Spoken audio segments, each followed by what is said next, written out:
اه الاهلي فوق الجميع وبيعشقوا المخلوق. يعني يما الاهلي بيتعادل مع بيراميدز بنتيجة 2-2 في ماتش كان فيه كل حاجة.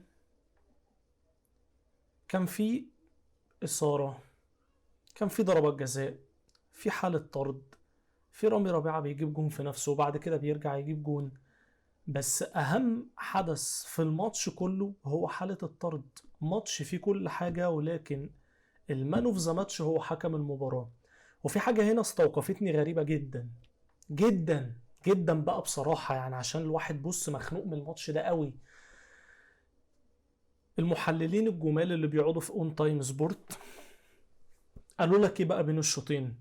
انت لما تيجي تبص الاهم حدث في الماتش كله، لا الجون بتاع رامي ربيعه اللي جابه في نفسه، ولا ضربه الجزاء اللي مصطفى فتحي حطها في ناحيه والشناوي في ناحيه، ولا الجون بتاع رامي ربيعه، ولا الجونين بتوع الاهلي. اهم حدث في الماتش ايه؟ هو حاله الطرد. دي اللي كل الجدل عليها وكل الكلام عليها. يقوم جايين لك المحللين بقى قال لك ايه؟ سيف زاهر، احنا الحالات التحكيمية احنا ما بنقدرش، ملناش صلاحيات ان احنا نتكلم فيها. نعم. نعم يا حبيبي. لا، الحالات التحكيمية ليكوا صلاحيات فيها، امال انا هتفرج على مين يعني؟ ليكوا صلاحيات فيها وبتتكلموا عليها. ده المعلقين اللي بيعلقوا على الماتش بيتكلموا فيها ساعة ماتشات الزمالك. ماتشات الزمالك المعلق بيقعد يقول لك اوت على الزمالك، فاول على الزمالك، خبطه، انت ببصص له ليه؟ ما انت خبطه اهو. فاول وضرب الجزاء واوت. ده المعلق اللي بيقول كمان، يعني هي ما بتوصلش للمحللين في الاستوديو، لا ده المعلقين اللي بيتكلموا. في ماتش الاهلي الحالات التحكيميه احنا ما نقدرش نتكلم فيه. عارف ليه؟ عشان الكره مش طرد. يعني الواحد محروق دم، وانا كواحد ما بشجعش الاهلي يتحرق دم. هو حرام يخسر يا عم؟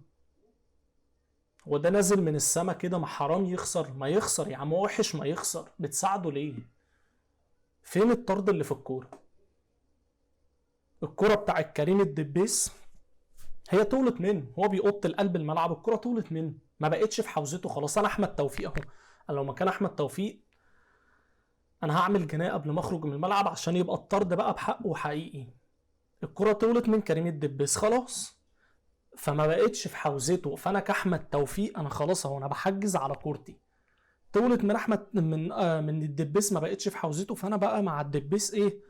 الكره طولت منه فانا بحجز عليه اهو، فانا بحجز جسمي اهو.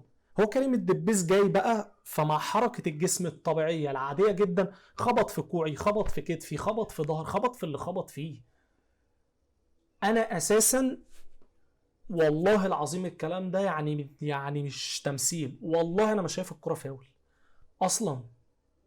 انا مش شايفها فاول اساسا. يعني قلت لو اتحسبت فاول ماشي، لو اتحسبت فاول وانذار يبقى انت يا حكم جاي عليهم قوي. انما فاول وطرد بتحول الماتش. الاهلي لحد الطرد ما كانش جه الماتش، ما كانش عارف يجمع باصات. التلاتة بتوع نص الملعب بتوع بيراميدز سواء الكارتي او بلاتي توريه او قطة كانوا واكلين الدنيا من الاهلي خالص. الاهلي كان عايز يعمل ضغط ويضغط على بيراميدز وما يخلوش يطلع بالكوره. الثلاثي ده ما كانش بيخلي الاهلي اساسا، بيخلي ضغطه ده كانه ما اتوجدش.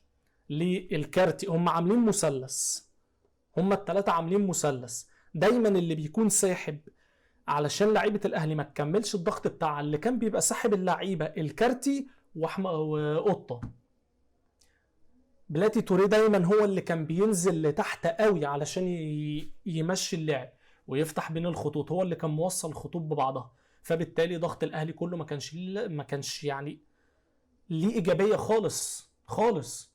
عشان كده احنا ما شفناش الاهلي خالص لحد حاله الطرد، ويمكن كمان بعد الطرد، مع ان الطرد اداله حافز كبير جدا في انه يرجع في الماتش. بس انا مش عارف، انا لحد دلوقتي ما اعرفش ايه اللي حصل في الماتش ده. وحاجه كمان، نفس حالة الطرد بتاع بيراميدز اتكررت هي بالظبط في الشوط الثاني من امام عاشور على بلاتي توريه. هي بالظبط.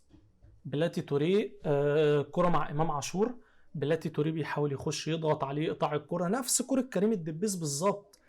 كريم الدبيس جاي في ظهر احمد توفيق، احمد توفيق حط جسمه ودراعاته كده، ما انا حاطط جسمي عادي الطبيعي بطبيعة الحركة العادية بتاعت الجسم، انا مش داخل اخبط.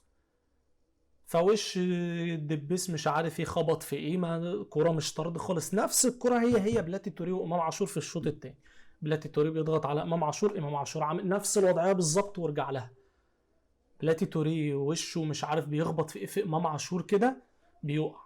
حسبت دي طرد، يحسب دي طرد. وجهة نظري ولا دي فاول ولا دي فاول، يعني مش فاول وانذار ولا فاول بس، لا ده مش فاول اصلا.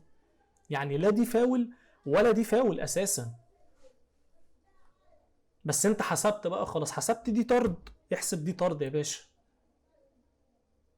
وضرب الجزاء، ضرب الجزاء الاهلي اللي اتحسبت في اخر الماتش، عارف انت اللي هو ولا انا برحم ولا بسيب رحمة ربنا تنزل.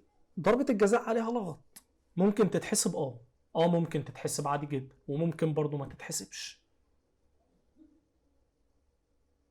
فانا عملت معاهم فوق الواجب بشوية،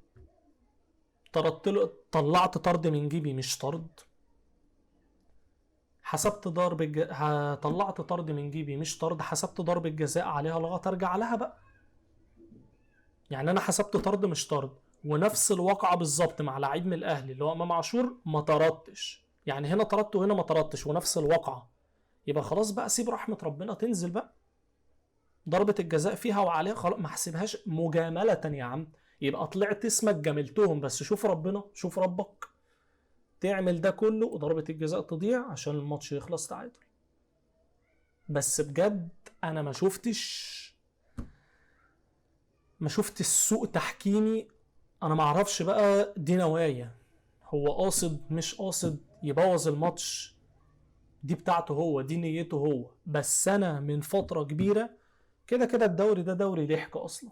الدوري ده المفروض يتذاع على موجة كوميدي اصلا مش قناة رياضة، لان انت لا عندك كوره ولا ما عندكش اي حاجه اصلا تخص الكوره اساسا.